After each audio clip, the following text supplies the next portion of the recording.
Magandang araw po, welcome po sa aking channel, Lobnay TV. Patalasasan po, meron po ba kayong mga properties na napapabayaan or non-performing assets? Plan nyo yung ibenta, pero wala kayong oras pagbenta nito. Kung ito'y pagkakatiwala nyo po sa amin, tawag lang po kayo sa aking numero. Usap po tayo, gawan ko po ng video for free. Yes, libre po, wala po kayong pabayaran. Tutulungan pa namin kayong mabenta ang inyong property. Kami na po bala sa marketing, sa boosting or paid ads, even sa tripping. Hindi na po kayo mapapagod sa pag-entertain mga buyers. Kami na po bala sa lahat. Tawag lang po kayo.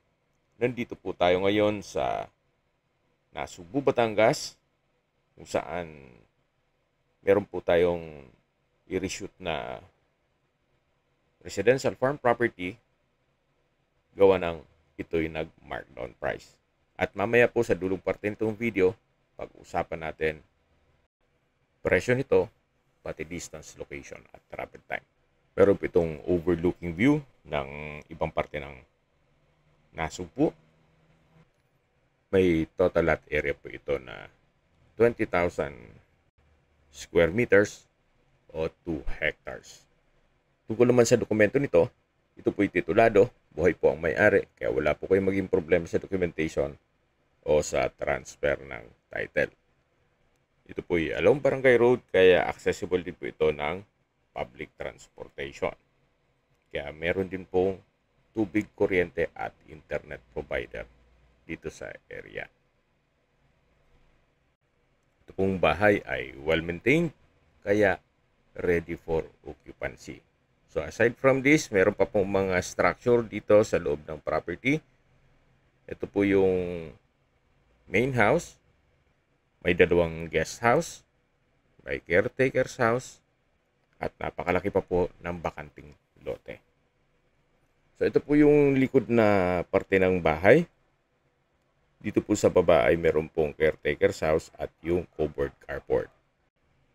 Ito po yung extension ng kitchen at kakagawa lang yan. Then may glass wall and doors. Yan po'y well-maintained. Kaya ready for occupancy. Once na ma-acquire itong property, pwede niya pong lipatan kaagad. So ito pong property ay binebenta ni owner as lot only. Kung sakali man na hindi nyo maibigan yan, yung structure o yung disenyo, yan naman po for free. Kasi si owner is selling this property as lot only. Pinakita ko lang sa inyo para alam nyo kung anong meron dito sa loob ng lupang binebenta. Yung basehan ng presyo niya ngayon ay yung presyo ng lupa na lang.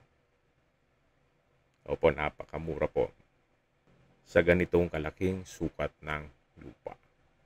May ibang parte po nitong bahay na hindi natin mapasok gawa ng may mga personal na gamit si owner. Actually, ito pong structure ngayon, pwede nyo pong gawing staycation business. Then, ipasok nyo sa Airbnb. Ang kulang na lang po dito ay maliit na swimming pool. Kahit ito lang po. Ito lang. Then, yung sa second floor. Kasi dito po sa taas ay may mga kwarto pa yan. Then, aside from this, pwede nyo i-retain muna yung main house na para sa inyo lang, na magpamilya.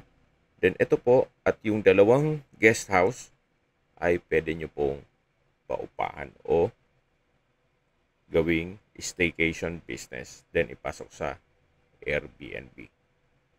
Maayos naman po ang structure nito. Wala pa kayong papagawa dito. Ganun pa man na kahit well-maintained, ang presyo pa rin nito ay presyong lupa lang. Yun, linawin ko lang po. Ito po yung main house na tinutukoy ko kanina na may mga personal na gamit si owner. At dito naman po ay meron pong extension ng kitchen na halos kakagawa lang nito. Ito naman po yung daan papunta sa driveway.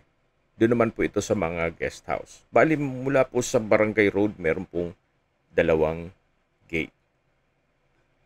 Ito po yung isang structure na kung saan yan po yung covered carport at sa dulo yung caretaker's house.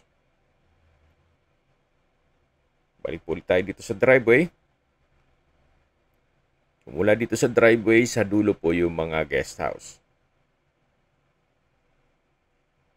Then nakabakod na rin po buong property. At dito po sa lower part, so banayad lang naman po. Mula dun sa main house, slope ng konti, then patag po ulit. Kaya usable naman po lahat. Wala pong masasayang. So dito naman po ay may game farm, may mga tipis, pero wala na pong mga panabong na manok yan. So natatanong na po natin yung guest house na may view deck o roof deck. Then meron pong mga security grill ang mga glass windows. Well maintained din po ito, kaya livable naman. So ito rin po yung tinutukoy ko na possible na maging income generating. Maglalagay lang po kayo ng maliit na swimming pool para maging staycation business sa Airbnb para kontrolado nyo ang booking. At the same time, yung income ay direkta sa inyo. Then dito naman po sa kabilang side ay yung isang guest house. So mas malaki naman po ito. Then, may mga gamit din si owner kaya hindi natin mapasok yan. At itong property ay hanggang sa dulo po. Dun sa may mga puno. Then may mga lumang structure na ginawa nilang bodega. Summarize ko lang po sa mga nag-skip ng video. Ito pong property ay nasa Nasugbu, Batangas at may total lot area na 2 hectares o 20,000 square meters. Ito po ay titulado. Then meron pong mga structure dito sa loob ng property. Ito pong dalawang guest house, may warehouse, at yung main house. Ito po ay along Barangay Road at may access din po dito ng tubig, kuryente at internet provider. Accessible din po ito ng public transportation. Napakatahimik po ng lugar, sariwa ang hangin. Sa klima naman po, banayad lang, hindi naman siya ganun kainit at hindi naman ganun kalamig. Yan po, natatanaw nyo yung main house mula dito sa may guest house. So napakalawak po nitong lupain na to. 2 hectares. At mayroon na rin pong perimeter fence. Okay, sa distance, location at travel time portion na po tayo. Mula po sa Provincial Highway o Tagaytay-Nasugbu Highway, ang distance is 4 kilometers at ang travel time is 7 minutes. Mula naman po sa bayan ng Nasugbu, ang distance is 10 kilometers at ang travel time is 18 minutes. Kompleto na po doon gaya ng public market, groceries, convenience store, banks, schools, church, at hospital. Yan po yung laging binabanggit sa inyo na dapat nyo i-consider sa paghanap ng property, yung meron pong malapit na hospital. Hindi ko naman po sinasabing sakitin kayo. Yan naman po for emergency purpose lang naman. At mula naman po sa Welcome Art of Nasugbu, ang distance is 28.2 kilometers at ang travel time is 34 minutes.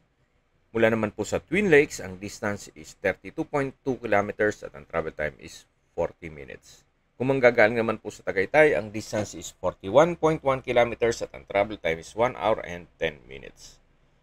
Kung manggagaling naman po sa Manila o sa airport, ang distance is 108.9 kilometers at ang travel time is 2 hours and 23 minutes.